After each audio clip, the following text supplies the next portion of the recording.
Doctor राहील अपने कमरे में बैठा चंद ज़रूरी कागजात के मुताले में मगन था। इसकी तवज्जो में बैरूनी जानिब से शोर गुल ने हलल डाल दिया। वह नागवारी से कागजात पटक कर दरवाजे की समत देखने लगा। उसे आज से इस अस्पताल में आए चौथा रोज था। वो बिलान आगा यही शोर बर्दाश्त कर रहा था। इसका हाथ बेहतर इंटरकॉम की जानिब बढ़ा ही था कि एक मातहत अजहुद कमरे में चलाया। ये शोर कैसा है सलीम? इसने झंझलाकर पूछा। सर जी, बेड नंबर 50। वो हाँपते हुए बोला। ओह, आज फिर?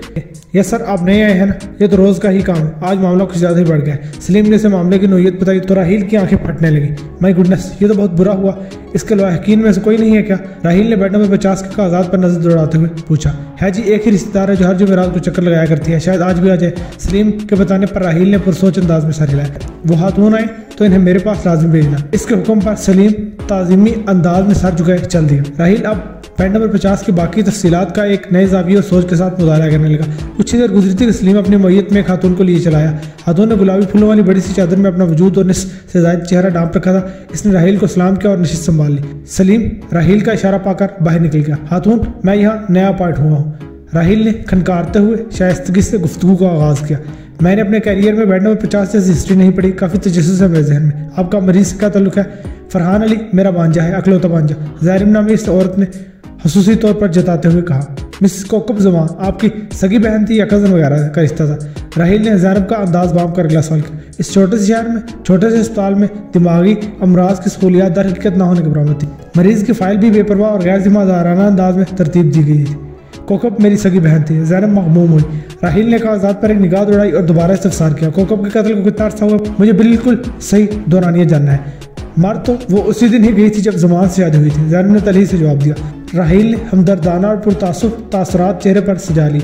वो पेशा वराना भारत के पास मुकाबले को दबाव में लेने और पुरसुकून करने के गुरों से भी वाकिफ था। इसके लिए ये तरतीब कारगर साबित हुई और ज़ैनब मजीद जोश से कहने लगी। शादी के कुछ अर्से बाद ज़मान की असलियत खुल गई थी। वो एक बोनरा, सिफ्त और आवारा मिजाज और नखट्टू इंसान था। ऐसी फिर कोकब को बहुत सी मुश्किलात का सामना करना पड़ा होगा। राहील ने मजीद हमदर्दी जताई। कोई ऐसी वैसी आपकी सोच और गुमान से भी ज्यादा। इसने शादी के बाद भी नौकरी जारी रखी। औलाद को बुनियादी जरूरियात के लिए तड़पते विलखते नहीं देख सकती। ज़ैनब आज़ुर्दा हो गई। मैं अब जो सवाल करने लगा हूँ हो सकता है आपको तल्ख महसूस हो, लेकिन डॉक्टर और वकील से झूठ बोलना खुद को नुकसान पहुंचाने के लिए मुतरादिफ है। लिहाजा मुझे सिर्फ और सिर्फ सच बताइएगा। इसने गहरी नजरों से ज़ैनब को देखा। जी पूछिए, मैं सच ही बताऊंगी। वो बोझल अंदाज में बोली। मिस्टर कोकब ज़मान की मौत किन हालात में हुई? मुझे अंदाजा था कि आप यही पूछेंगे। ज़ैनब का लहजा मजीद बोझल हुआ। कत्ल हुआ था उसका। और ये कत्ल क्या वाकई ज़मान ने किया था? राहील ने ज़ैनब के बताए गए जवाब से वाकफियत के बावजूद सब्र से पूछा। वो अपने पेशे में बर्दाश्त की अहमियत से आगाह था। जी हाँ, इसने मेरी बहन का कत्ल किया। फरहान के सामने ही जिंदा जलाया था इसे। इस फाइल के मुताबिक ज़मान को अपनी बीवी के किरदार पर शक था, जिस बिना पर इसने बीवी की जान ली। राहील ने ठहराव से कहा। वैसे मैं आपको बताते चलूं कि ज़ाती तौर पर मैं ऐसे नजरियात को तस्लीम नहीं किया करता। कत्ल के बाद इसे गैरत का नाम देना, तलाक के बाद बीवी को बद किरदार कह देना हमारे माशरे का दस्तूर बन चुका है। ऐसी सूरत में अपने जराइम का कामयाब दिफा किया जा सकता है। इसने साहब को इससे जवाब दिया। आपकी बात बिल्कुल बजा है, लेकिन ज़मान ने यह कत्ल गैरत के नाम पर ही किया था। इसने जो सूरत हाल देखी, ऐसे में किसी मर्द के लिए भी जज्बात पर काबू पाना नामुमकिन ही होता है। ज़ैनब का सर मजीद झुका। मिस्टर कोकब ने ऐसा क्या काम किया था जो ज़मान को यह इंतहाई कदम उठाना पड़ा? राहील ने अगला कदम उठाया। ज़ैनब कुछ लम्हों के लिए खामोश हो गई। आंखें आंसू से लबरेज थी। ये लम्हा बेहद सब्र आजमा सही, लेकिन राहील जानता था कि नतीजा बहुत शानदार होंगे। कोकब की कहानी में कुछ नया तो नहीं है। ये कहानी आपको हर दूसरी फिल्म या तीसरे अफसाने, नावल और नावलेट जैसे मिलेगी। ये कहानी इतनी मरतबा दोहराई जा चुकी है कि अब इनफरादियत खो ही चुकी है। मेरी बहन ने जिंदगी की नावें खुद ही मोड़ ली थी। ज़मान से शादी के बाद वो एक रवायती औरत की तरह बहुत हुई थी। इसने शोहर का घर बसाने और इस घर को जन्नत बनाने के लिए बहुत ख्वाब सजा लिए थे। इब्तदाई चंद माह तो पुरसुकून भी थे, फिर धीरे धीरे ज़मान की शख्सियत के जोहर खुलने लगे। मैं पहले भी बता चुकी हूँ कि वह एक बोनरा, सिफ्त और आवारा मिजाज शख्स था। इसकी मसरूफियात गैर नसाबी थी। मुझे इस बात का भी एतराफ़ है कि वो एक वजी शख्स था। कई ख्वातीन अज़हुद इसकी जानिब मुतवज्जह हो जाती। वो इनसे अल्तफ़ात का भरपूर फ़ायदा उठाता, रकम बटोरता, जिस्मानी ताल्लुकात इस्तेमाल करता और इसी मामूल में वो मनशियात का आदी भी हो गया। सूरत हाल यहीं तक रहती तो शायद नौबत इस कदर ना बिगड़ती। फरहान की पैदाइश के बाद वो कोकब से बेपरवाही बरतने लगा। रात गए तक गा रहा था, नशे में धुत होता, होशो हवास से बेगाना होता। कोकब ने ये अजियत भी कुछ अरसा बर्दाश्त की, लेकिन फिर वो हार गई। अपने जबिल्ली तकाज़ों से हार गई। वो तशना थी, लबे दरिया सहरा की सी जिंदगी गुजार रही थी। इसे अपनी कठिन और सोनी जिंदगी में रोमा, सताइश और गुर्बत के चंद लम्हे दरकार थे। ये लम्हा जिस शख्स के इख्तियार में थे वो इन्हें किसी दूसरी ख़वातीन पर सर्फ किया करता और वो कोकब को सिर्फ अपनी मर्जी से इस्तेमाल किया करता। जी हाँ, इस्तेमाल ही करता था, जैसे इंसान बेमुस्तरफ शय की तरफ लम्हाती तौर पर मुतवज्जह होता है। ज़ैनब इतना कहकर खामोश हो गई। चेहरे पर पड़ी चादर आंसुओं से भीग गई। फिर क्या हुआ? राहील बेसाख्ता बोला। फिर वही हुआ जो होता है। कोकब को तरगीब का कोई लम्हा मुयस्सर आ गया। इसका एक कोलीग कोकब की जात पे दिलचस्पी लेने लगा, वो भी शादीशुदा था। इसने रोमान, सताइश और कुर्बत सब कुछ फराहम कर दिया। कोकब भाग गई और फिर भागती चली गई। औरत को जिंदगी में इन 3 अनासर की मौजूदगी ही मजबूत बनाती है। इसको कोलीग ने अपनी बीवी के दबाव पर इससे अलहदगी इख्तियार की तो इलाके के ही एक शख्स से वो मरासम कायम कर बैठी और यही इसकी गलती साबित हुई। अब 2 अफराद में ऐसा रोमानी रिश्ता हो वो एक दूसरे से अपनी तस्वीर का तबादला ना करे, ऐसा कैसे मुमकिन हो सकता है। कोकब ने भी चंद अहलाकी तस्वीर पप्पू को भेजी। इसकी बदकिस्मती ये थी कि वो रिकॉर्ड तलब करने से पहले ही फरहान सीढ़ियों से गिरकर अपना सर लहू लहान करवा बैठा। मजीद बदकिस्मती ये रही कि जमान भी उस रोज वक्त से पहले घर चलाया।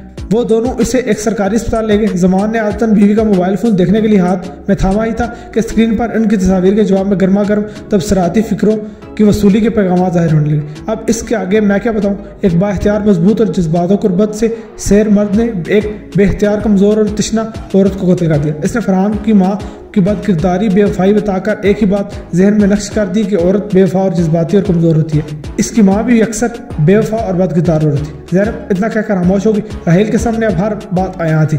इसने केस की गुमशुदा कड़ियां जोड़ ली थी। बेड नंबर 50 का वो मरीज फरहान एक मुस्तरब खानदान का लड़का था। इसने यकीनन जिंदगी में वालिदैन के झगड़े और तलखलामी भी देखी थी। वालिदैन ने अपनी अपनी राहें मुय्यन कर ली थी। वो भी मोबाइल फोन के तो फैल मर्दोजान के ताल्लुकात से आगाह रहा होगा। जमान ने कोकब को कत्ल करने से पहले बेटे के जहन में अपना सारा जहन मुंतकिल कर दिया था। माँ की मौत और बाप की कानूनी सजा इस लड़के से बर्दाश्त न हो सकी। वो अपना जहनी तवाज़ुन खो बैठा। इस बेगानगी में फरहान ने अपने लिए एक नई दुनिया बसाली। वो हर रोज एक नई जिंदगी जीने लगा, ऐसी जिंदगी जिसमें कोकब का किरदार बेहद मजबूत, बाहया और बाकिरदार औरत का था।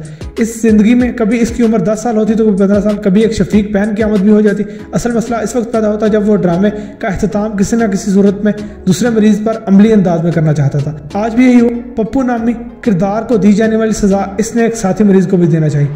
राहील इन्हीं हालात और फरहान की जहनी कैफियत की जमा तफरीक में मुनहमिक था कि ज़ैनब की आवाज़ ने इसे चौंका दिया। खामोश क्यों हो गए डॉक्टर साहब? शायद आप भी यही सोच रहे होंगे कि इस कायनात में औरत ही बेवफा होती है। वो दलील से बोली। राहील एक गहरी सांस लेकर रह गया। ये सवाल और नजरिया भी इसके लिए नया नहीं था। वो मुताना से कहने लगा, हरगिज़ नहीं, ऐसा बिल्कुल भी नहीं सोच रहा। हाथून मेरी जाती राय अगर जानना चाहे तो मैं कहूँगा कि बेवफा औरत है न मर्द, दोनों फ्रीकैन ही अपनी अपनी ज़ात में भरपूर और मुखलिस होते हैं। बेवफा तो वो हालात होते हैं जिनकी आजमाइश और तरतीब किताब ना लाते हुए ये फ्रीकैन अपने मदार से भटक जाते हैं। हम अगर ज़मान की बात पर यकीन करें तो मैं इसके पस मंजर से नावाकिफ हूँ। मैं इतना कह सकता हूँ कि वो तरगीबात के सामने मज़ामत न कर सका। रही बात कोकब की तो वो भी जिबली आजमाइश के सामने घुटने टेक बैठी थी। मैं इन दोनों फ्री कैन की रविश का दिफा नहीं कर रहा बल्कि ज़मीनी हक़ाइक़ बयान करूंगा। औरत अपनी ज़ात में एक मुकम्मल जहां है। इस जहां को आपके बयान करता 3 अनासर रोमान, सताइश और कुर्बत के अलावा तहफ़्फ़ुज़ की भी भूख होती है। और जब ये भूख तिश्ना रहे तो वो अपनी सैराबी का कोई ना कोई सामान ढूंढ लेती है। बसूरत दिगर एक घुटी हुई ज़िंदगी गुजारने पर मजबूर रहती है। इस दुनिया में जब और जहाँ फितरत के खिलाफ रविश इख्तियार की जाएगी, जिबिलत का यही रद्द-ए-अमल हुआ करेगा। ये बात एक उरिया हकीकत है कि मर्द उस वक्त गुनाह का मुर्तकिब होता है जब औरत की जानिब से रद्द-ए-अमल या किसी सूरत में तहरीक मिले। औरत भी अपने मदार से उस वक्त भटकती है जब मर्द उसे तहरीक या रद्द-ए-अमल फराहम करे। राहील के इस तफसीली तजिए ने हमदर्दाना अंदाज ने ज़ैनब के आंसुओं में मजीद तेजी पैदा कर दी। फरहान ठीक तो हो जाएगा ना डॉक्टर साहब? इसने बड़ी आस से एक और सवाल किया। माजरत और शर्मिंदगी के साथ कहूँगा, इस अस्पताल में तो मुमकिन नहीं, आपको किसी बड़े अस्पताल में इलाज करवाना होगा। फरहान की हालत में यकीन बेहतरी आएगी। राहील की इस तजवीज़ पर ज़ैनब खामोश होगी। अलबत्ता इस खामोशी में नीम रजामंदी दिखाई दी। दोपहर डाल चुकी थी। कोकब सुर्ख कमीज और स्याह नाइट्स में मलबूस मुकम्मल एहतमाम से तैयार थी। इसने फरहान और बेटी को कुछ देर कबल ही बहन के घर भेजा था। मामा जी आप कब आएंगे? खाला की तरफ से। फरहान ने बवक्त रुख्सत इससे पूछा। बस एक ज़रूरी काम निपटाना है, इसके बाद आपके पास होंगे मेरी जान। कोकब ने इसकी पेशानी पर गुस्सा साबित किया। प्लीज़ आ जाइएगा जल्दी। ज़ैनब हाल हमें बहुत प्यार करती है लेकिन मुझे आपके बगैर अच्छा नहीं लगता। वो वहाँ से लिपट गया। मुझे भी आपके बगैर अच्छा नहीं लगता, आप ही तो मेरी ज़िंदगी का सरमाया हो। उसने आज़ुर्दगी से कहा। बहन का ख्याल रखना और कोई शरारत न करना। मैं जल्द ही लौट आऊँगी। Okay mama, love you. Farhan ने इसकी गर्दन के गिर्द बाजू हुमाइल कर ली। आई लव यू टू मेरा बेटा, ढेर सारा लव यू। वो दुलार से बोली। अबाया पहनने के दौरान बेटे की ये मोहब्बत याद करते हुए कोकब की आंखों में नमी थी। इससे फरहान की जहानत, हसास तबीयत और जिम्मेदाराना रविश की बदौलत मुस्तकबिल में इससे बहुत सी उम्मीदें वाबस्ता थी। उसके हालात में मोबाइल फोन की घंटी ने हलल डाला। कोकब ने नजाकत से फोन कान से लगा लिया। आ रही हूँ भाई, जरा सबर तो कर लो, ममानी हेज अंदाज में बोली। अल्फाजों अंदाज के बरक्स इसकी आंखों में सफा की थी। सबर ही तो करना होता है स्वीटहार्ट, एक गंभीर मर्दाना आवाज ने से मुखातिब किया। कोकब ने मुस्कुराते हुए फोन बंद कर दिया। अगले निस्फ घंटे में वो आबादी से कदरे फासले पर नई सोसाइटी मौजूद थी। बहुत इंतजार करवाया तुमने, पप्पू ने दरवाजा खोलते ही कहा। इंतजार मोहब्बत की लज्जत को और भी बढ़ा देता है, कोकब दिलकशी से बोली। पप्पू रेशा हाथ भी दिखाने लगा। वो इसका हाथ था मैं अंदर ले आया। इसके हर एक अंदाज में नदीजापन और उजलत थी। मैंने तुम्हारे शायान शान मेहमान नवाजी का भी बंदोबस्त कर रखा है, देखोगी तो खुश हो जाओगी। इसने जताते हुए कहा। तो देर किस बात की है, ले आओ फौरन, प्यास से हलक वैसे भी खुश्क हो रहा है। कोकब नजाकत से बोली। पप्पू कमरे के कोने में रखे फ्रिज की तरफ बढ़ गया। एक बड़ी तश्तरी में वो गिलास और बोतल सजाया कोकब के करीब आया था कि ठिठक कर रुक गया। कोकब के हाथ में एक मखसूस सात का पिस्तौल था। पप्पू जानता था कि ये साइलेंसर शुदा पिस्तौल है। ये क्या मजाक है? वो हकलाया।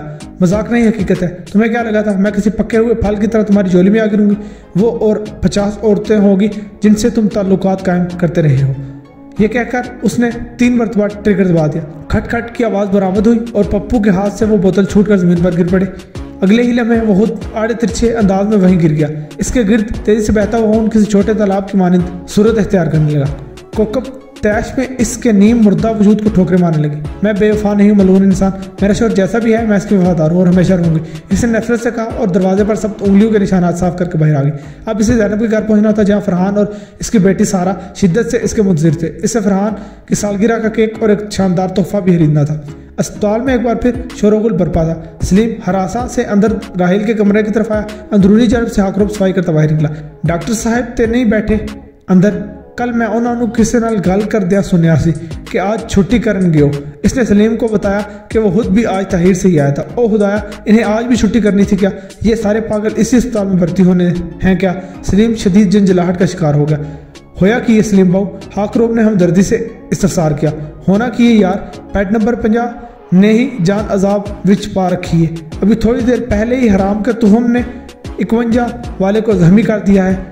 खूनम पड़ा हुआ है वो, और खुद जनानी की आवाज़ में एक ही बात भौंकी जा रहा है, बेवफा नहीं हूँ मैं, मेरा शोहर जैसा भी है मैं उसकी वफादार हूँ।